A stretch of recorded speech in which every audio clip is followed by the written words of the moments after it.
Mindfulness is returning to a natural state where your body is settled and you're attuned to the world within you and around you. So I integrate my mindfulness practice with my nonviolent communication practice because sometimes I don't need to do anything but pause and let it settle. Hi, and welcome to the KindlED podcast, where we dig into the art and science behind kindling the motivation, curiosity, and mental well-being of the young humans in our lives. Together, we'll discover practical tools and strategies you can use to help kids unlock their full potential and become the strongest version of their future selves.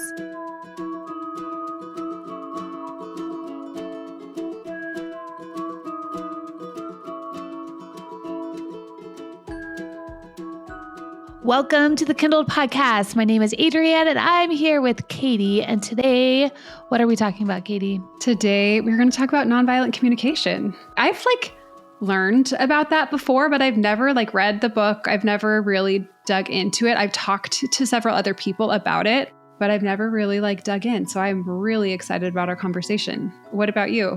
Have you dug into it before? Yeah, I read the book through my parent coaching program. They had us read, I don't know if I read the whole book. I think they had certain chapters picked out for us. And so whenever I was thinking about guests, I was like, oh, I want Marshall Rosenberg, but he had passed away. He's the founder of Nonviolent Communication.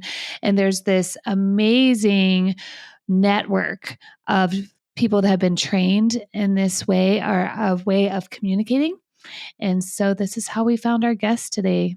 Can't wait to learn more too, because like I said, I have read the book, but as I was preparing for this, I feel like I missed a lot when I read the book, and I was like, wow, there's so much more in here that's about nonviolent communication versus it's not just about being nice. I think when you hear that, it's oh, okay, it's just about being nice. No, it's about feeling your feelings. You can still feel angry. You can still feel upset and sad, but it's what we do with that, and it starts with curiosity. Love that. Do you want to tell us about our guest? Yes. Okay. So Morris H. Ervin Jr. is the founder of Mansa Consulting and author of Reflections of a Troubled Black Man, A Teacher's Quest Turning Fear into Strength and Pain into Passion. He is an educator, speaker, coach, and youth development professional. Mr. Ervin has over 20 years of experience pioneering social and emotional mentoring programs, leadership seminars, mindfulness retreats, and community engagement initiatives. As a social studies teacher in the early 2000s, Morris created and designed a new, innovative African American history course curriculum, challenged the public school system by implementing a unique style of teaching and learning in the classroom called nonviolent communication, or you'll hear us call it NVC. And he also established a rigorous, relevant, and meaningful curriculum for an all-male classroom in South Central Los Angeles, dedicated to keeping young boys off the streets, out of gangs, and away from prisons. Mansa Counseling provides private mentor programs for youth, programming for adults who work with youth in summer camps and enrichment programs that help kids build inner resilience and lead to successful lives. I can't wait to dive into this, Kaity. I know. I'm so excited. Morris, we are so excited to have you here on the KindlED podcast. Welcome. Yeah, thank you. Thank you for having me. I'm so excited to be here. I'm ecstatic. Let's go. Yeah, I can't wait. Okay, so let's just dive right in. Tell us about who are you and how you came to the work that you're doing, and really what's your big why? Why are you doing this work in the world right now? Yeah, so I always consider myself a husband and a father first, before everything, even before education. I've been married for 26 years. Wow. My daughter and my son are college graduates, and my daughter just got married in July, and my son just got engaged January 1st. Congratulations. Yeah, family is wealth, So before I even say I'm an educator and a healer and a social justice advocate and all those things, I'm a family man first. And there's nothing more radical than loving your wife and raising your children. And for me, that was the biggest struggle. And that was where I learned the most about my limitations and my strengths, building those relationships and that trust with my own family. So definitely a family man first. And of course, been educating since 1999.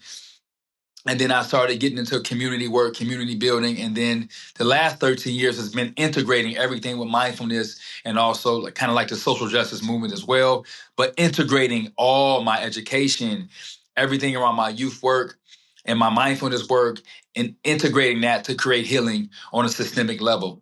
It's pretty much encapsulates my career. And now author. I'm now author now. Yes. Oh, that's exciting. Okay, so one of the main things you're focused on is this thing called nonviolent communication.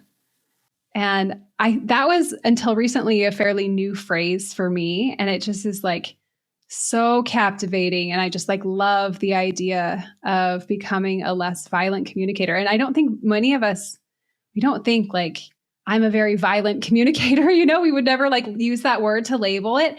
So help us understand what nonviolent communication is and how you discovered it. Like I just want like the whole backstory of what it means to you. Like, let's just dig into it. And maybe what nonviolent communication is not as well. Because I know when I first heard it, I was just thinking, oh, it's just not saying I'm going to slap you across the face. So I would love to kind of break down like what, because using that word violent, I feel like is really interesting. And so, yeah, I would love to know how you came into the work and what it is and what it isn't as well. Before we get into NVC or nonviolent communication, you asked me what my why is. And I kind of answered it. My memoir is titled Reflections of a Troubled Black Man, a teacher's quest turning fear into strength and turning pain into passion. And what's important to me is being able to metabolize, our struggles, our adversity, and through a process, turn that into to passion or turn that into strength. And for me, nonviolent communication really creates access for people to first build empathetic relationships with yourself. And then once you have space and you're connected, you can make room for others. So NVC, the acronym is nonviolent communication, but it can be also called compassionate communication or giraffe communication. And the founder of NVC, his name was Dr. Marshall Rosenberg, and he was a psychologist in the 1960s. And he was really fascinated with the movements of nonviolence with Gandhi and Dr. King. And he wanted to integrate that with like psychology. And he also wanted to integrate or involve Maslow's hierarchy of needs. So the foundation of NVC is around needs and how he encapsulates needs is needs serve life. Everything we do from moment to moment, we're meeting needs. We're serving life, right? Of course, we have our basic needs, food and shelter and water. We have physiological needs. We have psychological needs. We have emotional needs. But NVC's premise is around connection. So if you want a working definition of NVC, it is a process of communication, not static, but it's a dynamic process of communication. And it's a language of compassion that creates natural giving and quality connections from the heart amongst people. Interpersonal relationships, intrapersonal relationships, institutional relationships, organizations, systems, from individual to global. It's about the quality of connection, the quality of relationships. And there are two components, is honesty and empathy. See, some people just go around just being honest, right? But they don't have the capacity to hear. And some people just listen and they don't have the capacity to share what's alive in them. So it's an integration of honesty and empathy. And then there are four elements to the process: observations, coming in contact with your own feelings, expressing needs or values or hopes or dreams, and then making a specific request. See, what happens in communication, let's just take romantic relationships, right? In romantic relationships, maybe the husband is expressing, but he's not ending on something clear. So sometimes in relation, we're lost because people just are so used to telling people or labeling and diagnosing. We never really know what we really want. And we don't really have that clarity and that preciseness of what we want. So that's the essence of NVC. And I, as a school teacher in 2006, I got introduced to NVC. A woman in my school, she was a conflict mediation specialist. So I was at a pretty rough school.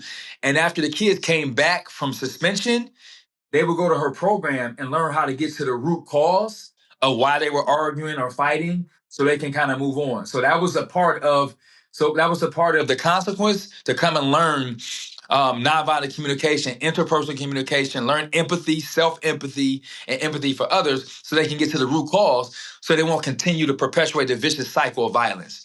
She introduced me to NVC. So I'll pause there. Everything you said, I'm like taking so many notes. So I also heard nonviolent communication described as the story about how the world works. And then, like you said, this attempt to meet these needs. We all have these core needs at the root, and we sometimes get lost. Why do you think that happens, that like we get disconnected to what I would say, would it be like a disconnection to sense of self? Yeah, beautiful question. So Dr. Rosenberg talks about society and he talks about conditioning and he talks about the good story. And he says about 8,000 years ago, the human story kind of switched to good versus evil. So it's like either it's the good versus the bad. And we got indoctrinated in this either you're good or you're bad. And you have to support a system of good versus bad with language, moralistic judgments, labels, diagnoses, right? And that supports the hierarchy. That supports the aristocracy. We have been bestowed by God to be good, which means if there's somebody that's good, then we have to define who's bad and who's evil. So that last 8,000 years, whether on a global level, a national level, a community level, we've been creating conflict around this ideological warfare that creates more separation than our natural state of connection and community. So if you're talking about 8,000 years, right, whether it's religion, whether it's different nationality, we've all been not educated, we've been indoctrinated. And indoctrination takes you away from your natural nature to give. So when we're born in our family systems, we're not different. Like we're not different from this passive violence about shame and guilt, right? And about how our parents sometimes make us feel like that, right? Guilty for what we did or connected to their feelings, or then we start to get these unnatural feelings of guilt and shame. And then we start to build our identities around guilt, around shame, obligation, doing things out of fear, right? Then we create these things like people pleasing, perfectionists, right? All these things take us away from our natural giving nature. So NVC gets us back to our natural capacity to give love or to receive love. That was amazing. Can you give us an example of what expressing a need would look like using NVC? Yeah. So I'll give you a real life example. I always use my relationship because it's when I'm sharing, I think relationships are hard. And again, I always, talk about my wife and I and how we tend to see we're different. We see the world differently. She's more so analytical and literal, and I'm more so like vague and in general, and I'm a dreamer and so sometimes we can have a breakdown in communication because we're just not clear enough. So for instance, if I can ask my wife, I can say, oftentimes, when you come home from work, I'm needing connection, but I know you're needing space. So, and sometimes I might feel discouraged and a bit lonely when your first strategy is to go and rub and kiss and hug the dogs and you don't kiss your husband. So, right? So my need is connection, but in NVC, connection can be created in many different ways. So it's important to know what your needs are before you make your requests, right? Because her need could be, peace of mind, or her need could be space, right? And her need can be affection from the animal. So again, it's really important that when you're communicating with someone to get clear about what's important in you before you start making requests. Because if you're not connected to your requests, it's going to come out as a demand. So I'm open to many different ways to connect with my wife. It doesn't have to look like my one strategy, because needs don't create conflict, strategies do.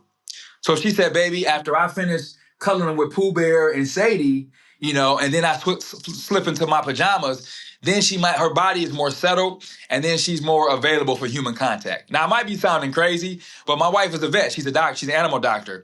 And she gets her energy and her connection from animals before humans. Now, I can sit there and judge her, right? Because I'm the opposite. I want affection and warmth from humans. So again, how we sustain our relationship is clear communication. And that doesn't mean like it doesn't start off rough at times or conflict or tense, but we can get to the heart of it through this process. So in that situation, you might say, like, I'm trying to imagine this if we were like watching it in a movie, she comes home, you're feeling that way. You could easily say something like, you don't care about me, or like, you're really selfish, or something like that. You could label her. And then what should go talk through that? So at MVC, there are 4 ways that we habitually communicate, or two ways are more so naturally, but we think is habitual. And the 2 other ways is how we've been conditioned. So Marshall uses an analogy of a giraffe and a jackal. Now, this doesn't mean you are a giraffe and you are a jackal, but he just wanted to have a creative way of expressing our different ways of thinking and acting and being. So he used an animal. So the first 2 ways he called giraffe. So we have giraffe ears in, and we have giraffe ears out. So in means that whatever someone says to me, I hear their need. So my wife comes in and goes straight upstairs and doesn't speak to me, I'm noticing that maybe she's upset or tired or annoyed, right? And I'm noticing, like, what is she needing? Space. That's giraffe ears in, where I'm listening and I'm empathizing. No matter what the stimulus is, no matter what someone's doing out there, I'm contacting and I'm guessing what could be their feelings and their needs. That's giraffe. Giraffe ears out is when I'm expressing how their behavior is impacting my perception, my feelings, and my needs. So, babe, you just came in, you didn't speak. I'm a little bit worried that you had a hard day. Would you like to talk, or would you like some space? But for me, I'm a bit worried about you, and I just need to understand. That's jackal ears out. Was that clear? Okay, so giraffe, just to summarize, you're really focusing on the other person's needs and trying to connect, trying to observe their behavior. And the question you're asking yourself is, like, how can I explain their behavior, what I'm seeing, through what their need is instead of what my judgment is, like instead of how my needs are not met. Yep, it's curiosity. The Latin word for that means is to be curious, is to heal. So you're just curious about what's going on in someone else, and you're making a guess. Because the guess is not about getting it right or getting the right answer. It's attempting to connect. I'm offering something. She can say, no, I'm not annoyed. I'm just tired. I need to go upstairs and get some rest. So the need was rest. I thought it was space. So you're just guessing, but that creates connection. So it's giraffe ears in and it's giraffe ears out. So one is I'm expressing my feelings and needs based on the stimulus, based on what I see, what I'm perceiving.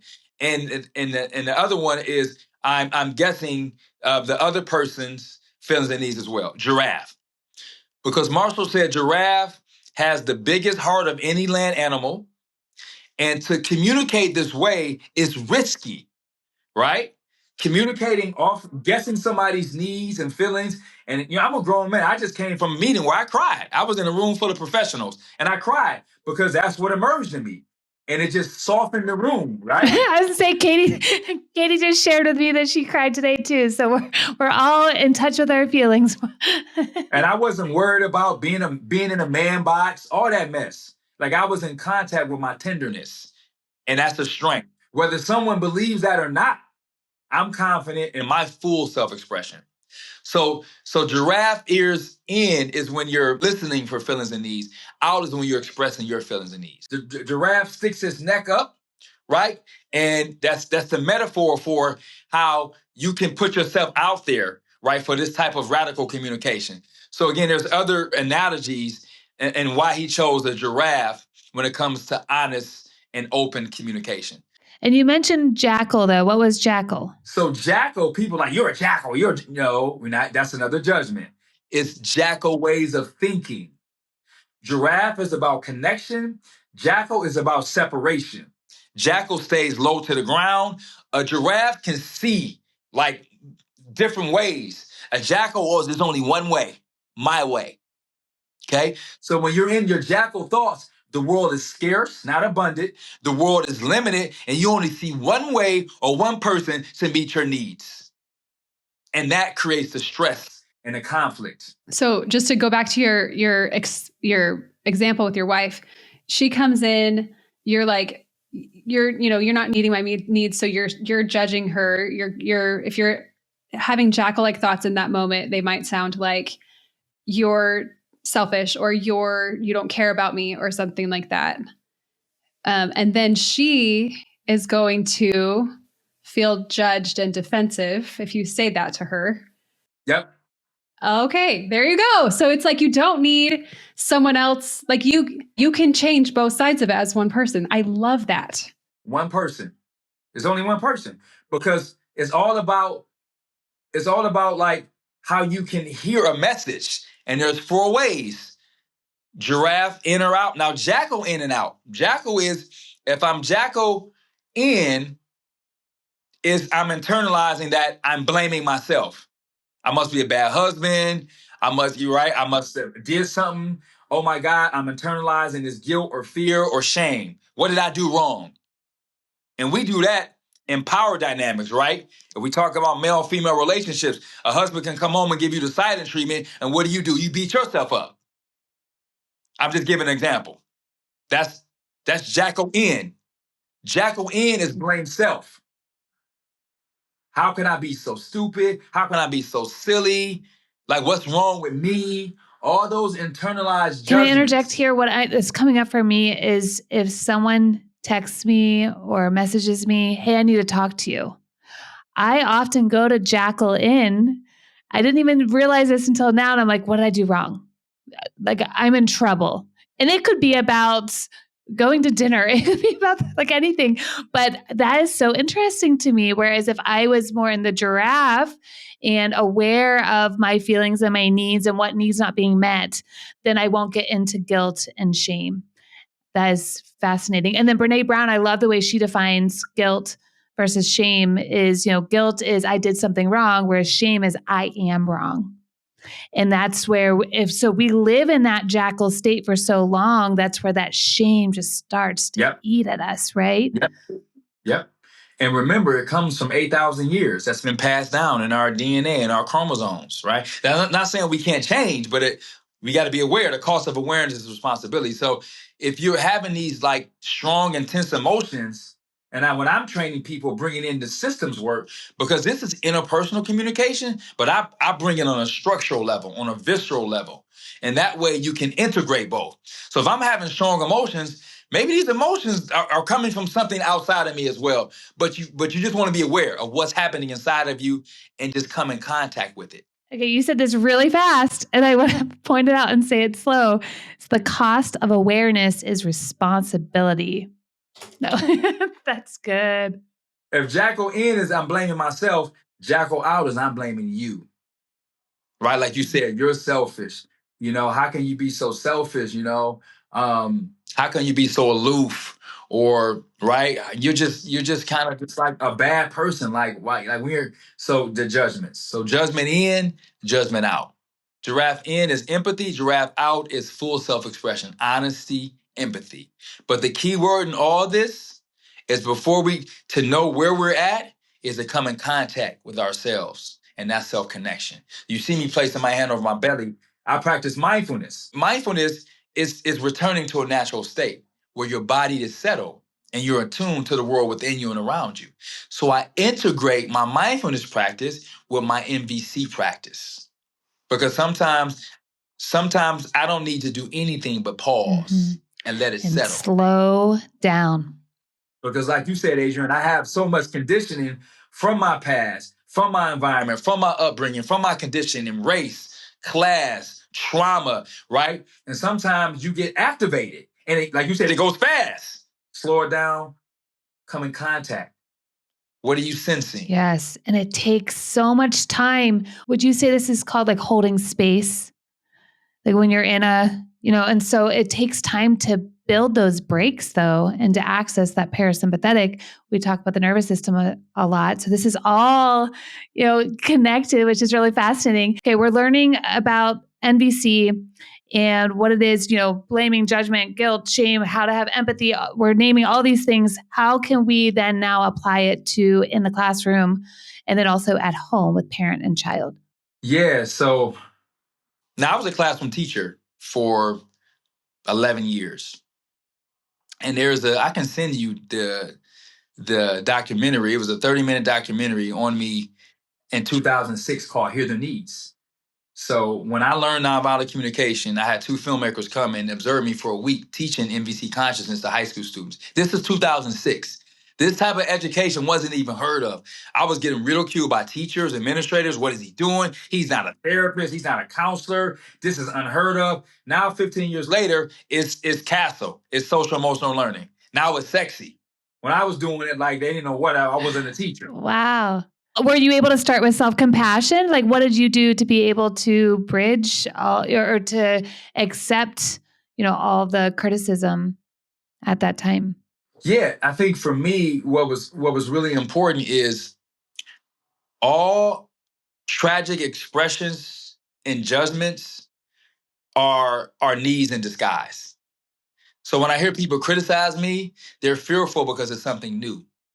Yeah. You're like in that giraffe out mode. Okay.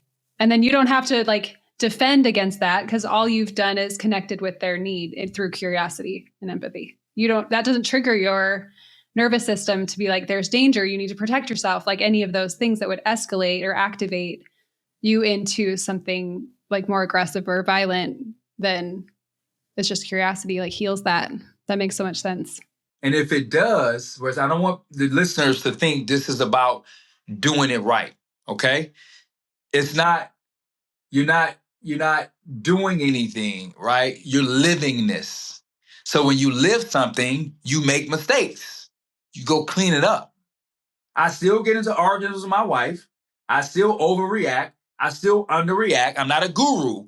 I go back and clean it up. Hey, Adrian, 2 days ago, like I said some things out and I feel regret about it, and I'm a bit sad. Would you be willing can we just have a do-over and have a conversation? Like that would be my need for like connection or something like that, right? So people think it's like an all or nothing.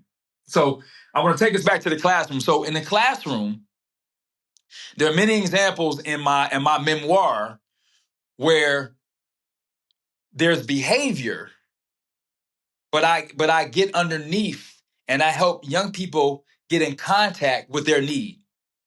So, our jobs as teachers and parents, we think is to change people and make them behave. It's just to create a quality of connection where we both can get our needs met. That's the practice, and that's the spiritual component of social justice. It's about coming in contact with yourself, which makes room for others, and strategies naturally emerge from a connection. No, that makes sense. Like when we're communicating as adults, we use words. We don't typically, I mean, we do see this in extreme cases, but we don't see we use the word behavior in the same way that we use with kids, right? Kids will act out, they'll turn into the class clown, they'll just they won't turn their homework. They do all these behaviors. And we talk a lot about how all behavior is communication and of an unmet need. Yeah, exactly. Yeah. And so when you bring that curiosity, that giraffe out into your interactions in the classroom, you go from what can I do at or to, or what can I withhold from this kid to control his behavior, to what need is this kid trying to get met? And then when I approach through that door of curiosity, then I'm calm and I'm regulated. And then I can go with curiosity and help that child become regulated and actually get, like what you're saying, like explore the root cause of that behavior. Yeah, and an important piece of nonviolent communication in this instant, and what you're talking about, Kaity, as well, is being aware as the adult, as the teacher, what your need is in that instance as well, because that's when we can't stay regulated if we're not connected to what our needs are. Because we have, as teachers, you have your own needs too. It's not just about the child's needs. And sometimes I feel like in schools, that's where we're really missing the mark. We're not supporting teachers in a way to make it so that they can stay regulated and are given the tools to be able to, focus on themselves first so that they can, open themselves to connection with kids. I do a lot of staff development because everybody wants the sexy diversity, inclusion, social. No. We're going to start with your own limitations and your strengths. We just going to start focusing on what stresses you out and what gets in your way. Where are you stuck? No, Mr. Ervin, can we? Nope. We're going to stay here because it's easy for us to be other-centered. It's the parents. It's the administrators. It's the teachers, the other teachers. Let's come in contact with what's alive in us. I know it's scary. So we slow it down. And my first session is always about like self-development and tell me your story. Tell me where you come from. Tell me about growing up, your household. Tell me about your relationships, right? Just tell me about you. Because that'll give me a lot of information and context about how you're showing up in the classroom and with your colleagues. When you're doing that, you're helping those people feel seen, heard, understood, which is such a core need of all humans. So their bodies settle and they don't see me as the consultant that's there to do something to them. So everything settles, which is why I use so much play and movement and music and story before.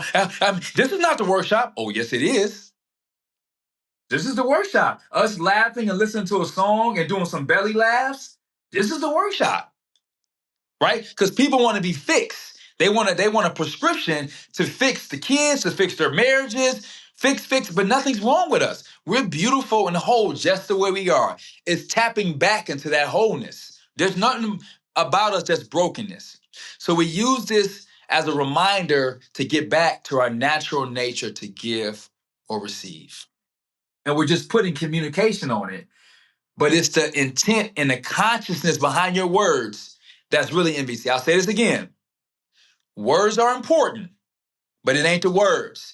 It's the intent and the consciousness behind the words that can move mountains. Because some people, Kaity and Adriane, they can say the steps. I'm feeling, I'm observing, I'm needing, but it's not coming from a real pure place.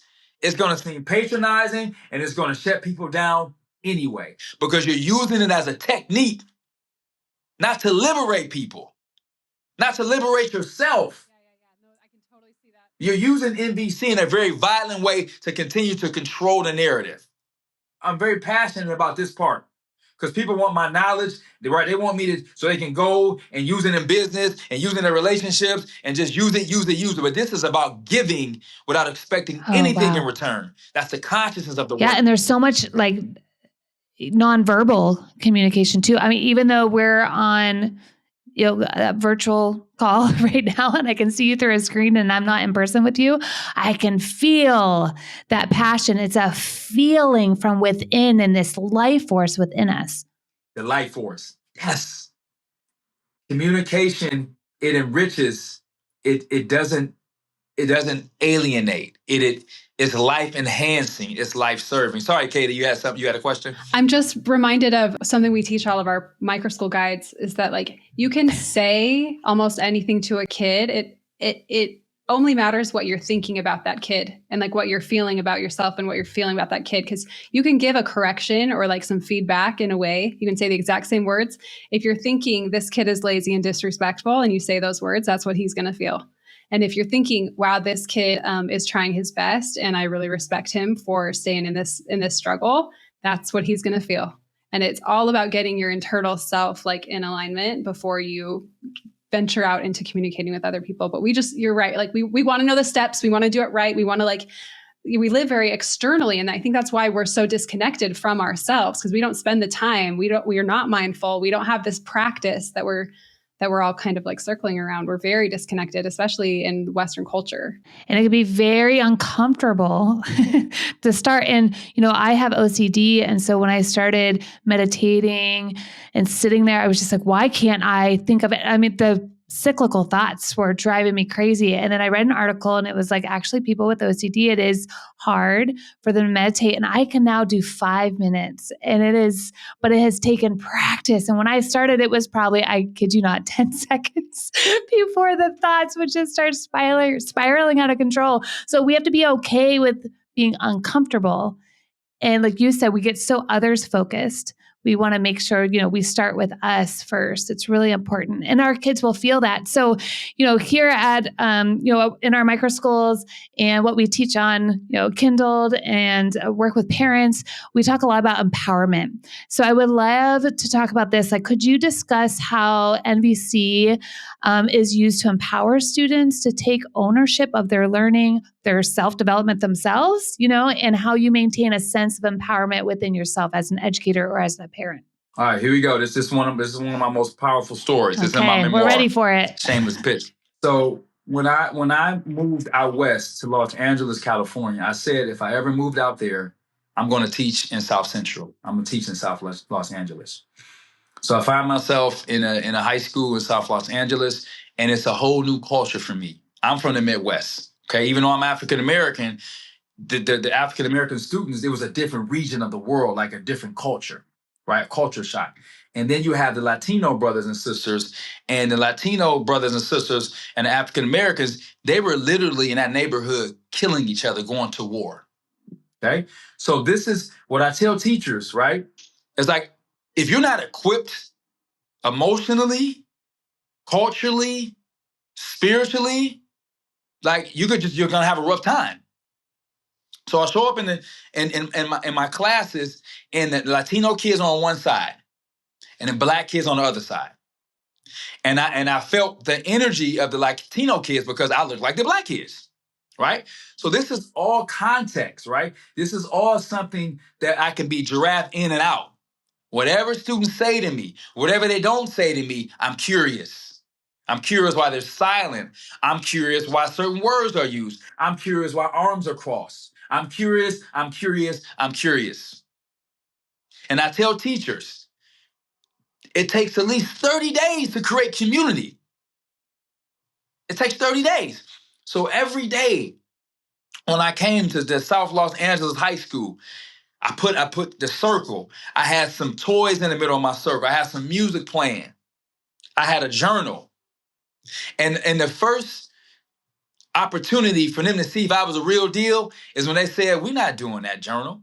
And I said, I'm just noticing that this is a practice that you've never done before, and this is a bit strange for you. Whoever wants the journal can, but whoever doesn't, it's up to you.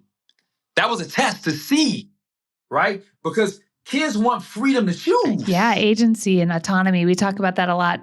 So if I would have responded with like, no, this is part of your grade, right? It would have killed that opportunity to get them where I'm going to take them in the next part of the story. So one day I decided, as I'm teaching here, because I was a history teacher. So I wanted them to connect their own personal lives and their experiences to the history that I was teaching them. So one day particularly, we start talking about like the neighborhoods and what was going on in the neighborhoods. And I just start asking questions to my Black and Latino kids. And whatever they were saying, I was offering empathy, or it sounds like this, or it sounds like this. And when Black kids were speaking, it sounds like this and sounds like this. And then my job as a facilitator was to create connection. So 35 minutes into the conversation, they're curious. They're like, so Mr. Ervin, it's like, it seems like we were both put in this situation as African Americans and Latinos to create violence against each other. It sounds like we have more things in common than we have that are tearing us apart. So now they're interested, they're taking some ownership. And that was the first time that they saw a shared reality. So if kids don't have context, see, they have to come to school, they don't have to engage. So that class, Now they saw something for their own lives through me. More safety, more trust, more respect. So after 30 days, the kids came in. I remember one time I said, since gangs are such a big part of South LA, I'm gonna give it. Now, before this activity, they were journaling 30 seconds, 15 seconds, whatever it was a contribution. Get it done. So when I decided to switch it up and take a risk, I said, whatever you want to write about gangs, go ahead. They wrote the whole period. Wow. And when I hands down the whole time, because it was contextual and it was relevant. This is not a topic. These are their lives. See, teachers think you're teaching a topic. You're teaching reality. And that gave them the motivation and the inspiration. It wasn't the writing. It was the being seen and feeling gotten. So that was another opportunity to create safety, trust, and respect. So I went home and read them. And then I created language around my classroom around their culturally relevant experiences. More safety, more trust, more respect. Y'all feeling me? Yeah, you found out what their needs were from their own mouths. And it sounds like the way you did this was by reflecting to them what was already in their heads, what was already in their hearts.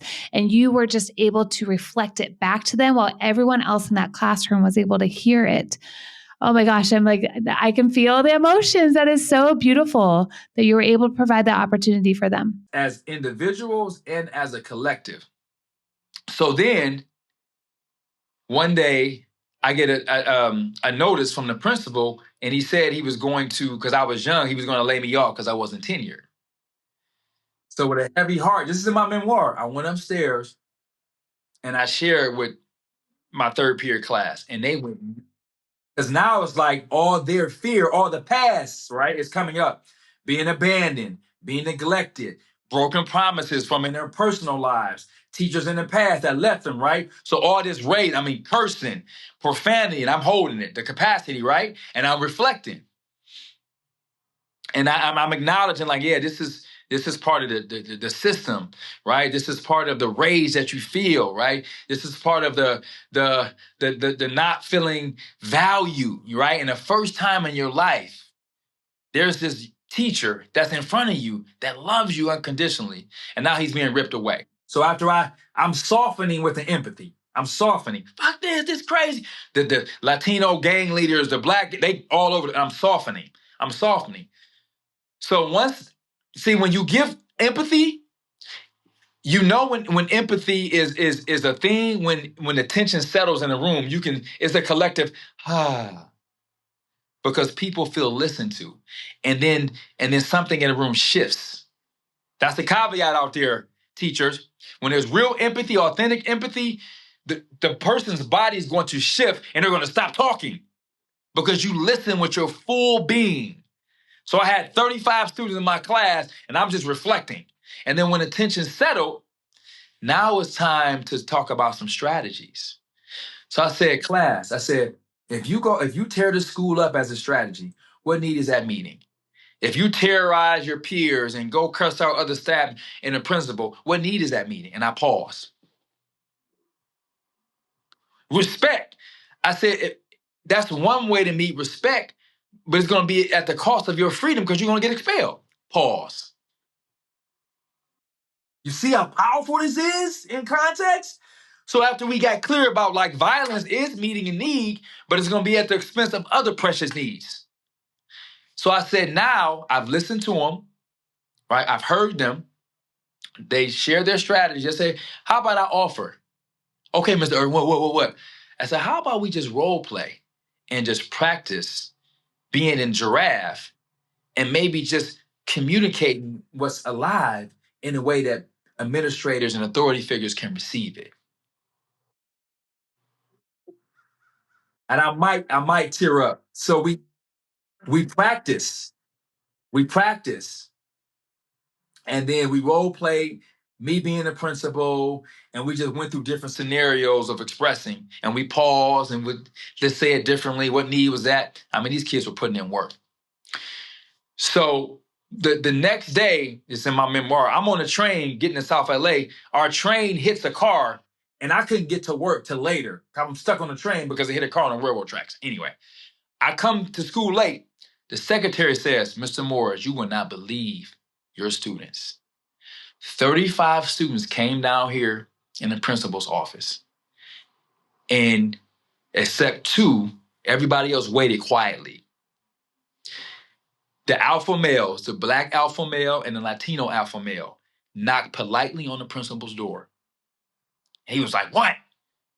And she said the way they stayed calm and the way they stayed collective, it was something that she's never seen before in her entire career. And he said, I'm busy right now, come back. And it was like, okay, sir. They left. He said they came back. And he was like, I'm only gonna let 2 of you guys in.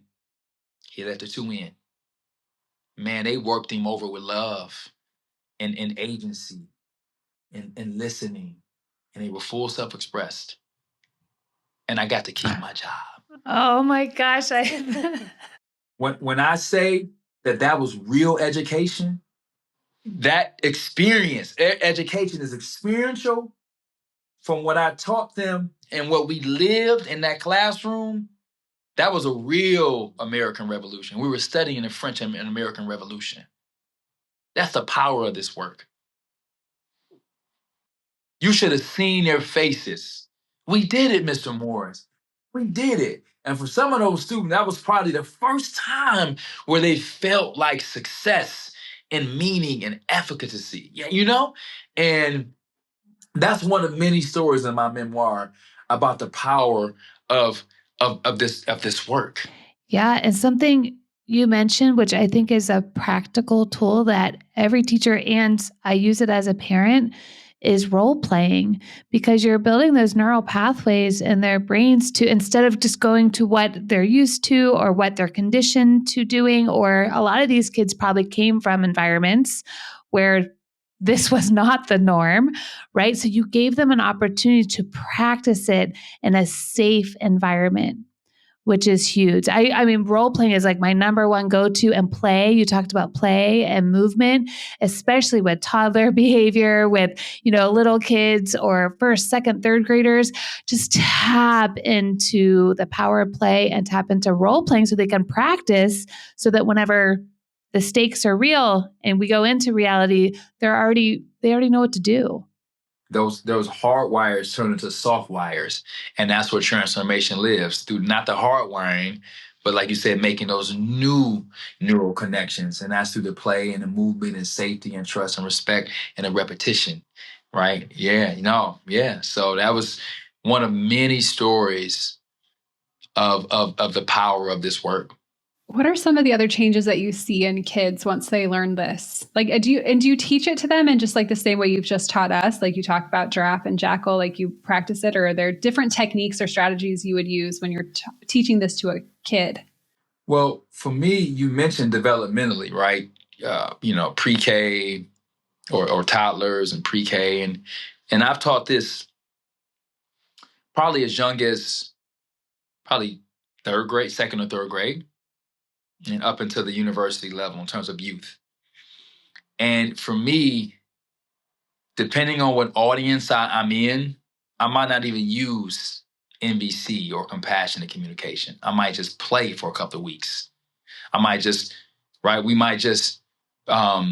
incorporate music and then talk about how are you experiencing that music in your body. So for me, just like I told a story about South LA, like invalidating the gang culture, like it's really about like adapting and adjusting this process to whatever cultural demographic, developmental demographic that you find yourself in front of. So as an NVC certified trainer, even before that, my level of self-confidence, right? And using imagination and creativity, there's really not one way. And especially when you're teaching young people, the fun is creating different ways to teach the work without saying it's what it is. Because sometimes it shows up as like school when you use terms and vocabularies. So if I'm in a tough neighborhood, right, I'm not using terms. I'm also in the Hamptons teaching this. I'm in upstate New York, right? So it's different. So I have to be in tune right? With the audiences that I find myself in front of, to adjust and adapt the consciousness. Now, of course, with those environments where I don't use vocabulary, I am eventually, but that's not the most important thing to do out the gate. It's creating safety, trust, and respect. Because if you care about your children, if you really care deeply, and you're connected to that care, anything you say is nonviolent.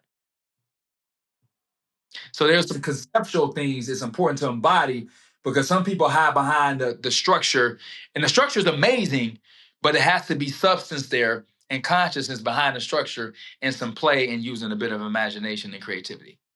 And that's the fun part. Like, I feel like I tinker. Do you have a quick thing that you can do with us right now that's quick on?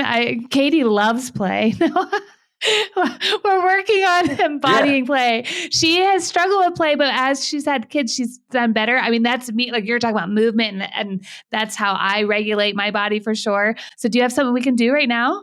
Can I speak to that a little bit while you think for a minute?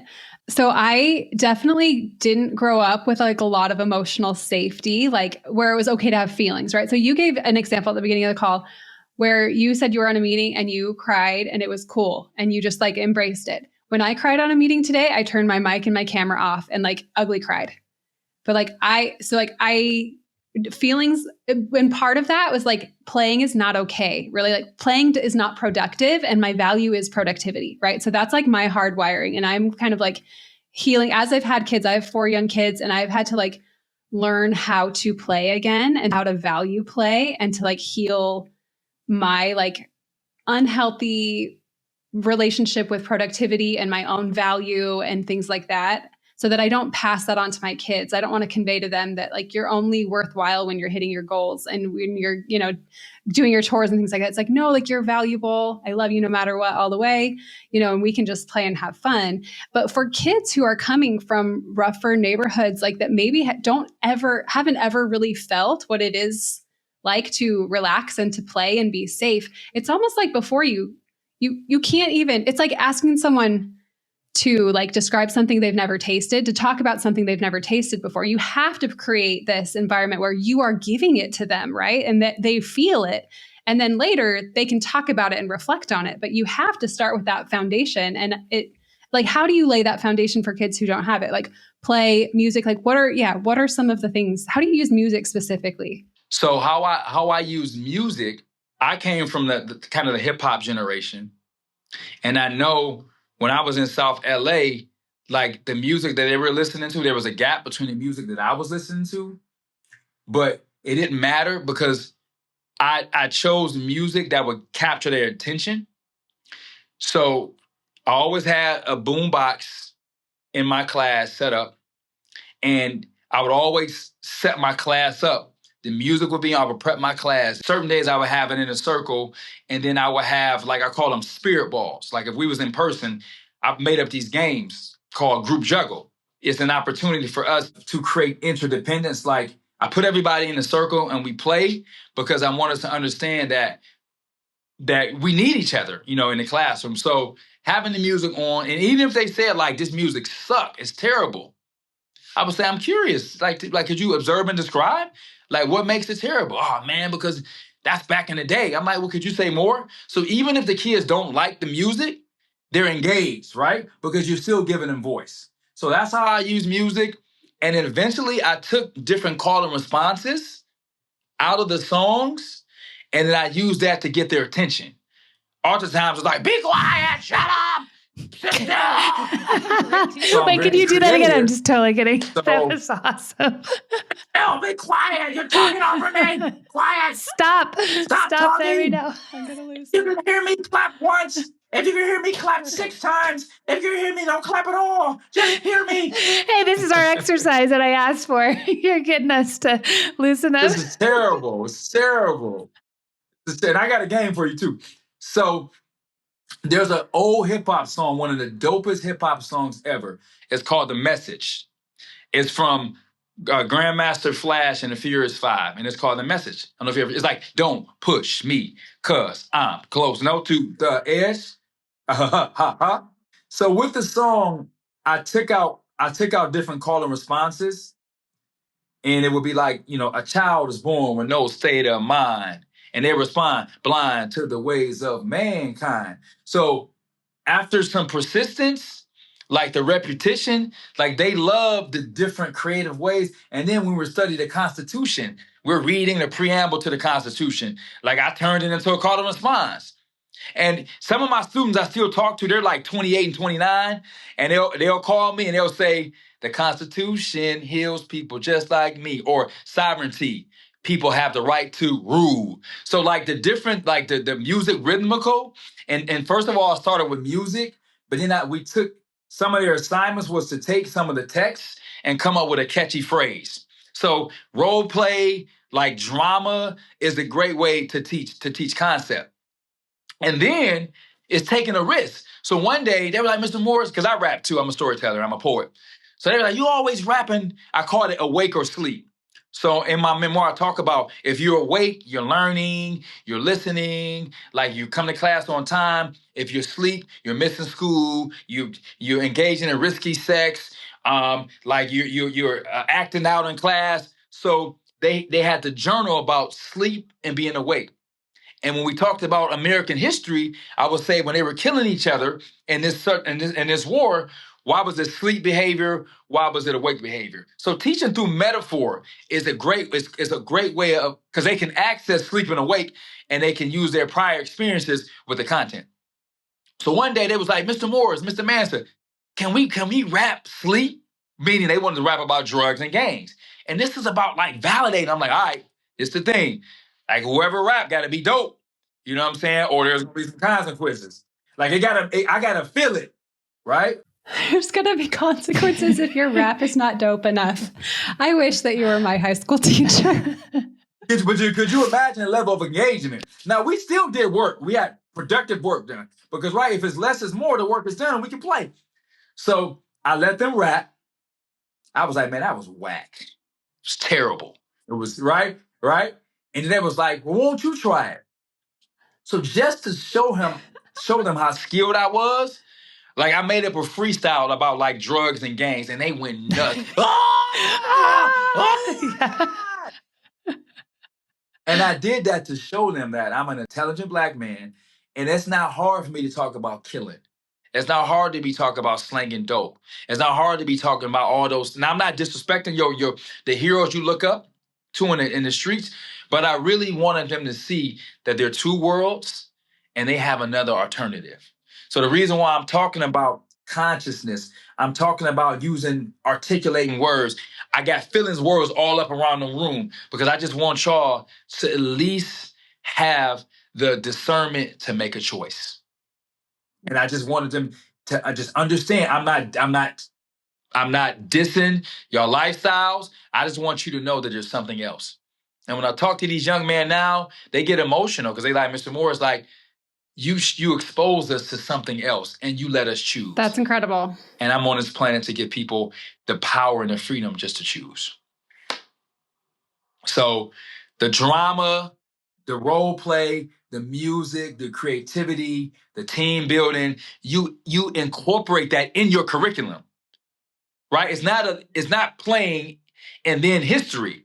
It's playing integrated with history. And that's the using your imagination and thinking outside of the norm as teachers, which we are afraid to do because we don't want to get in trouble from that good versus evil, right? That good versus evil. I want to be a bad person. I want to be ostracized. I want to do it right. I want to be a good, nice little obedient person, a nice, obedient, dead person inside. And I believe in aliveness. So, yeah. That's incredible. Okay, we got to wrap up. This has been truly like one of my favorite episodes. I've learned so much and I feel like truly like nourished inside. So thank you so much. This is like exactly what I needed for myself today. But we ask this question to everyone that comes on. Who is someone who has kindled your learning, curiosity, motivation, passion in your life? Who has been that person that's like found that aliveness in you? Who's kindled that fire that we're hearing within you? That's an amazing question. And there's so many people that's poured into me. I'm thinking, should I go high school? You college? have a choice. I have a choice.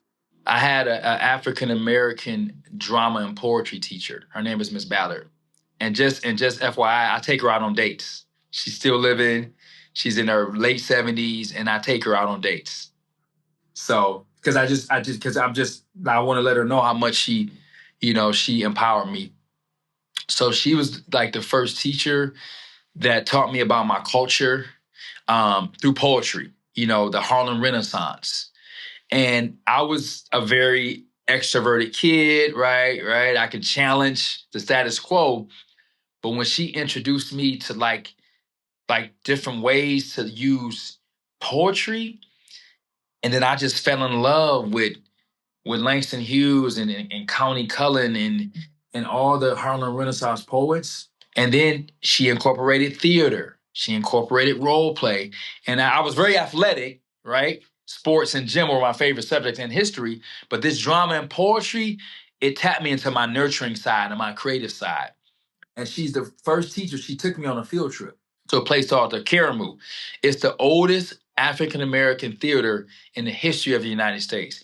I didn't even know it existed. One cold winter day during winter break, it was a class field trip, and she took me to this theater, and I've been connected to this theater ever since. I do a lot of programs there, and I do things there to this day. And so yes, I would say Miss Ballard. And it was amazing because when I did my first one-man show in 2018, she was in the front row watching me do a one-man show, incorporating history and culture and folk tales, and it was just an amazing experience to have her. So I give back, to my mentors and my teachers that provided that foundation for me. So she had me tap into that theater side of me. And it was a way to channel some of my recklessness in school, through my love of my people and my culture and through my love of the arts. And it comes right back to what we've been talking about this whole time, is that root connection and how important that is. So how can people find more about your work? Yeah, simply morriservin.com, MORRISERV as in Victor, IN.com. That is my landing page for my new memoir. And it's going to give you some real deep insight about my whole career, 24 years in education, and also practicing mindfulness and social justice and restorative justice and community building. And it gives you an opportunity to take a look at my memoir and what it's about. So morriservin.com is the fastest way to get in touch with me. Also, Instagram is The Real Mansa, TheRealMansa. So you can look me up, morriservin.com, or my Instagram is The Real Mansa, MANSA. Amazing. Thank you so much for coming on today. Yeah, this was a great conversation. I feel like I'm a better person for it. Thank you. Oh my God. Thank you so much. I appreciate it. Thanks for having me. Peace. That is it for today. Kaity, what did you think about this conversation? That was power. Like, that was so fire. Like, I am going to spend the next 2 weeks probably doing nothing but reading up on nonviolent communication. And it's just when you think like you've done a lot of work like internally, and then you hear something like this and you're like, oh, I mean, I'm just like at the beginning of this, and that's okay. Like, I love that. That's fine. It's great. I love it. I am right where I should be. And I hear you having some self-compassion, and that's what nonviolent communication is all about. Giving yourself compassion that, hey, it's okay that I feel this way. I have a lot more work to do. I love that it just starts, with us and our internal thoughts and feelings and emotions, because once we start there, then we can, be others focused. And I love just the examples he gave were really easy to apply, even as, a parent or in work. I could really take how he was, talking about his wife and apply it to my life and go, oh yeah, I need to be more of that giraffe. And I love that analogy too. I love it. Very helpful. Okay, so, that's it for today. We really hope you enjoyed this episode as much as we did. If it was helpful to you, please subscribe, follow us on social at Prenda Learn.